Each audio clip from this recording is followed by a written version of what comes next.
और जो 20 और 25 साल में अपना लक्ष्य बना ले, वे तुम्हें देख के और हंसेंगे। तुम बूढ़े हो गए, अभी तक लक्ष्य नहीं बना पाए। मेरे दादा थे 88, 88 साल के हो गए, और हमें वो ज्ञान दे रहे थे, और हम व्रती थे, संयमी थे, और वो असंयमी थे। अब वो हमें ज्ञान की बातें सिखा रहे हैं। मैंने कहा हमें ज्ञान ना सिखाओ, ज्ञान तो तुम्हें सीखना है। बोले ये तो हमें ही सिखाने आ गया। अभी इसकी 20-22 साल की उम्र है और हमें सिखा रहा है, हम 88 के हैं। हमने 4 पड़ाव पार कर दिए इसके, और ये हमें सिखा रहा है। तो हमने कहा तुम्हें सीखने की जरूरत है। जो ज्ञान संयम को पैदा कर दे वो सच्चा ज्ञान है, और जो ज्ञान संयम को पैदा न करे वो फोकट का ज्ञान है, बेकार है। समझ में आ गई उनकी एक ही बात में, ज्यादा बताने की जरूरत नहीं है। अरे हमें उपदेश मत देना, हमसे उपदेश सुनो।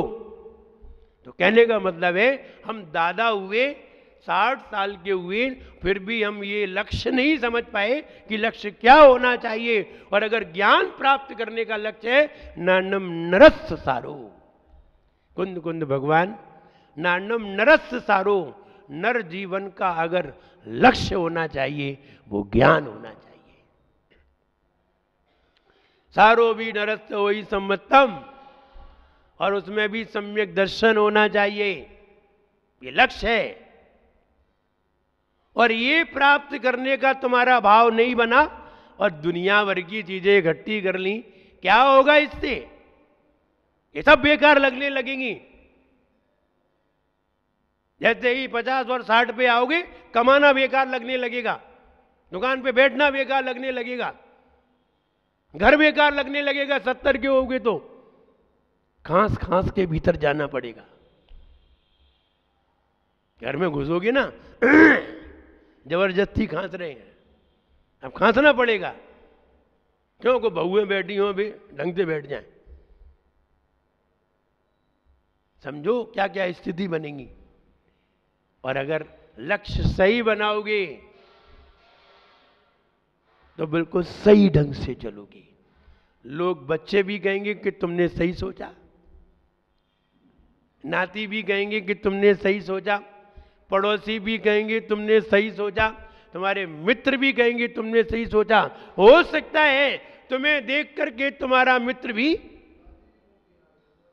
तुम्हारे साथ आ जाए, तुम उसके निमित्त बन जाओ, ऐसा भी हो सकता है। इसलिए लक्ष्य बनाने का प्रयास करें। कागज नहीं पतंग बनो, उड़ो, सारी दुनिया तुम्हें देखे। गैस के गुब्बारे होते हैं, जब वो उड़ता है तो पूरा मोहल्ला देखता है, और घर में गुब्बारा फूको तो 100 गुब्बारे लगे हैं, कोई घर वाला ही नहीं देख रहा है।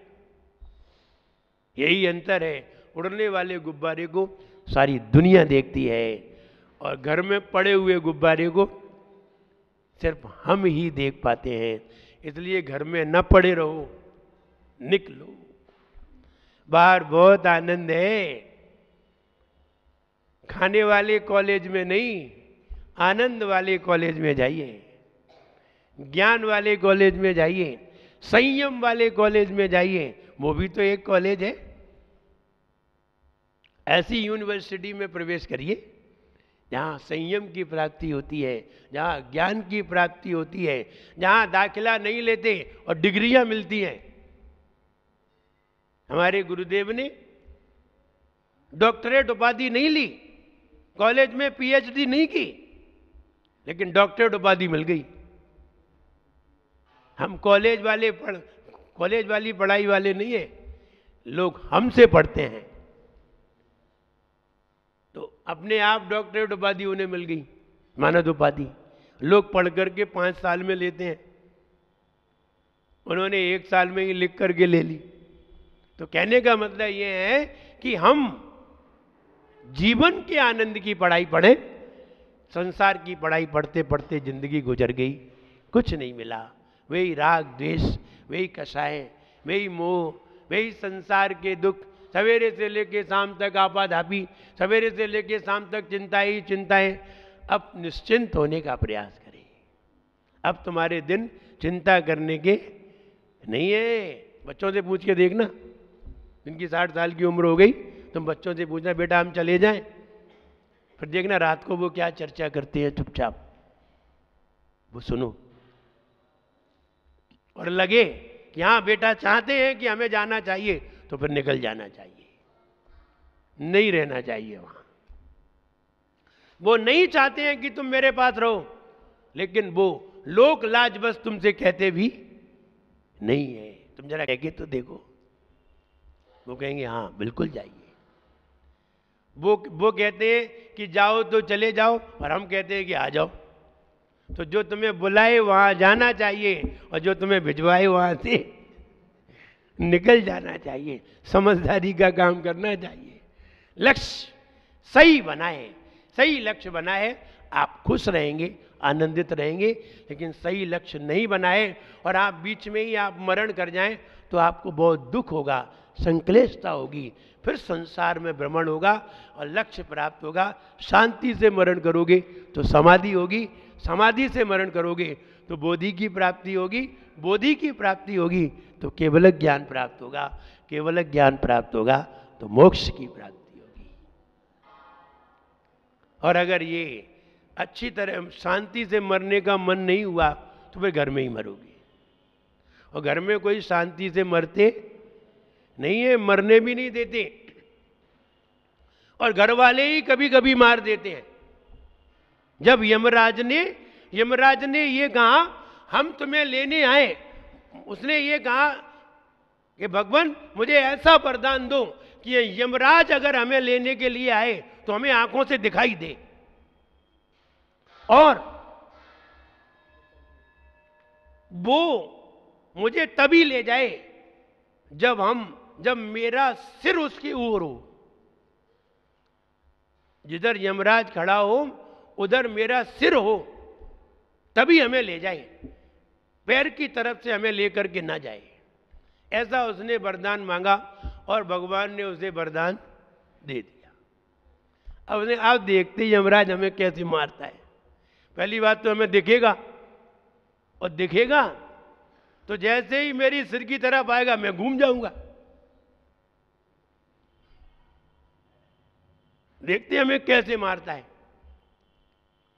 और यमराज जब भी आए तो वो लेटा हो और वो देख ले यमराज आ गया, फिर वो घूम जाए, यमराज परेशान। आखिरकार उसे दूसरे को लेके जाना पड़ा कि दूसरे को तो हम दिख नहीं रहे, तो लेने आए उसे, ले जाए किसी और को। और वहां तो एक की एंट्री होनी है, हम आए हैं तो लेके जाएंगे, बैरंग वापस जाते नहीं है, किसी और को ले जाएंगे। तो और को ले जाए, उसे 100 साल हो गए, मरा ही नहीं। यमराज हर बार आते, हर साल आते, लौट जाते। एक दिन हुआ ये, घर वाले सारे इकट्ठे थे, शादी का माहौल था, घर वाले सारे इकट्ठे थे, रिश्तेदार वगैरह। तो यमराज आ गया लेने, चलो भाई। अब वो घूम रहा यूं, वो यमराज भी घूम रहा, वो भी घूम रहा, वो यमराज की तरफ पैर कर दे। तो रिश्तेदारों ने कहा क्या पागल है, क्यों घूम रहा है? और लोगों को तो यमराज दिख नहीं रहे और उसको दिख रहा है, तो वो घूम रहा था। तो लोगों ने कहा क्या पागल है, क्यों घूम रहा है? ये 100 साल का हो गया, सटिया गया है, पागल हो गया, बिल्कुल ऐसे ही घूम रहा है, कोई नहीं है यहां, अपने आप ही घूम रहा है। तो लोगों ने उसे पकड़ लिया, तो पकड़ लिया तो उसने हाथ छोड़ लिए, उसने हाथ ताकत लगा के हाथ छोड़ लिए, छोड़ो हमें यमराज आ रहा है, और छुड़वा लिया। फिर वो वैसा हो गया। तो यमराज फिर पांव की तरफ आ गया। यमराज बोला कैसे ले जाएं, जब तक ये हम इसके सिर की तरफ नहीं जाएंगे तब तक इसे ले ही नहीं जा सकते, और ये जो घूम जाता है। तो जब लोगों ने पकड़ा तो छुड़ा लिया, तो मालूम है उसके घर वालों ने उसे बांध दिया। अब जा किधर जाएगा? अब यमराज खड़े थे, कहो तुम्हें हमने नहीं मारा, तुम्हें मारा तो तुम्हारे घर वालों ने ही मारा। तो घर वाले तुम्हें तारेंगे नहीं, क्या करेंगे? मारेंगे। लेकिन साधु तुम्हें मारेगा नहीं, तारेगा। लेकिन ये बात समझ में कहां आ रही? मोह के कारण ये वाली बातें समझ में नहीं आ रही। जब बांध के डाल दिया तो यमराज सिर के पास खड़े थे, बोले अब तो ले जाएंगे हम तुम्हें, अब कैसे घूमोगे? बोले क्या बताएं, तुमसे खतरा नहीं है, अपनों से खतरा हुआ। परायों से खतरा नहीं है, खतरा है तो घर में अपनों से है। इसलिए हम ये कहना चाहते हैं, लक्ष्य बनाएं, ज्ञान का लक्ष्य बनाएं, ज्ञान का कॉलेज ढूंढें, ज्ञान के कॉलेज में दाखिला लें, आनंद को प्राप्त करते हुए शांति से मरण करें, तो निश्चित है हम बोधि को प्राप्त करके केवल ज्ञान प्राप्त कर सकते हैं। यही सही लक्ष्य है, और तो सब अलक्ष्य है। उस लक्ष्य को प्राप्त करके जीवन को सफल बनाए। मेरा सबके लिए खूब आशीर्वाद है। सब लोग खुश रहिए, प्रसन्न रहिए। जय बोलिए महावीर भगवान की। मुश्किल में मुस्काते हैं, मुश्किल में मुस्काते हैं, वे ही भाग्य बनाते हैं। मुश्किल में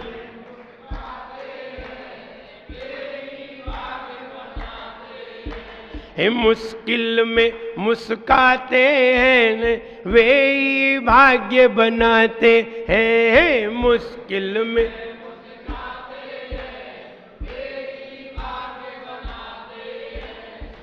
ऊंचाई को पाते हैं, ऊंचाई को पाते हैं। गम में जो मुरझाता है, वो निज दीप बुझाता है। गम में जो मुरझाता है, वो निज दीप बुझाता है। दीपक जलते ही हो, दीपक जलते ही सब कुछ दिख जाए रे। जीवन पानी की बूंद कब मिट जाए रे।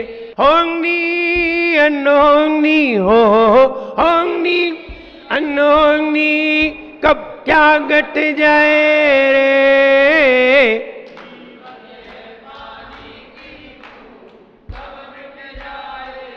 हो जीवन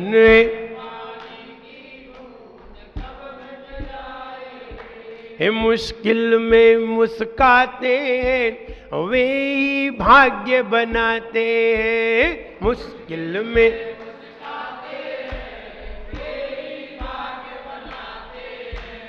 ऊंचाई वो पाते हैं, ऊंचाई वो पाते हैं। ऊंचाई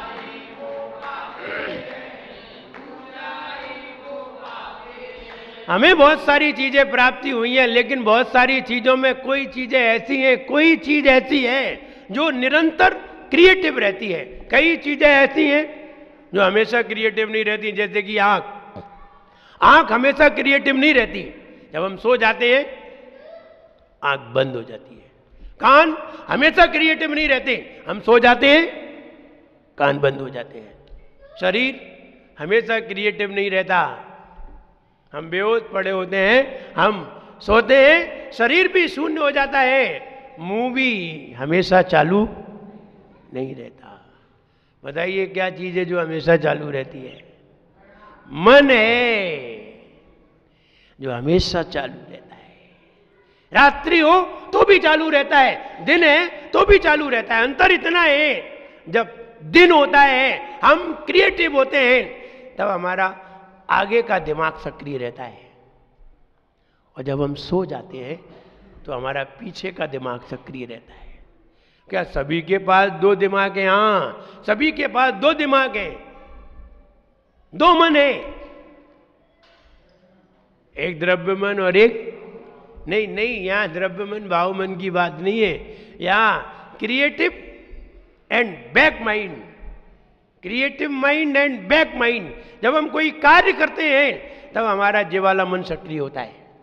कोई भी कार्य करो, कहते दिमाग से काम करो, तो यहां उंगली लगा के बताते हैं, तब क्रिएटिव माइंड कार्य करता है। और जब कार्य कर चुकता है अथवा कार्य करने की सोचता है और कर नहीं पाता, तब ये वाली बात हमारी रिजर्व हो जाती है। जैसे कि कोई भी बात हमारी खाली नहीं जाती, कोई भी बात हमारी खाली नहीं जाती, हमारी कहीं ना कहीं रिजर्व हो जाती है। हमने कोई बात सोची, कोई शब्द बोला, भगवान की भक्ति की, भगवान की पूजन की, ग्राहक से बात की, पड़ोसी से बात की, मित्रों से बात की, ऐसा मत समझना सब डिलीट हो गई। नहीं नहीं, कोई भी डिलीट नहीं हुई है, सब अंदर पहुंच गई, सब अंदर पहुंच गई। आप समझते हैं, आप मोबाइल चलाते हैं और मोबाइल में नेटवर्क पे कोई चीज देखते हैं, आप समझते हैं वो डिलीट हो गई। नहीं नहीं, वो कहीं ना कहीं रिजर्व हो गई। ये बात अलग है, आप उस सॉफ्टवेयर को जानते नहीं है, आप उस सॉफ्टवेयर को जानते नहीं है, लेकिन आपकी चीज रिजर्व है, कहीं ना कहीं रिजर्व है, आप उसे खोल नहीं पाते। आप कोई भी कार्य करते हैं, आपकी हर चीज, हर बात, हर सोच, हर चिंतन यहां पर जाके रिजर्व हो जाता है।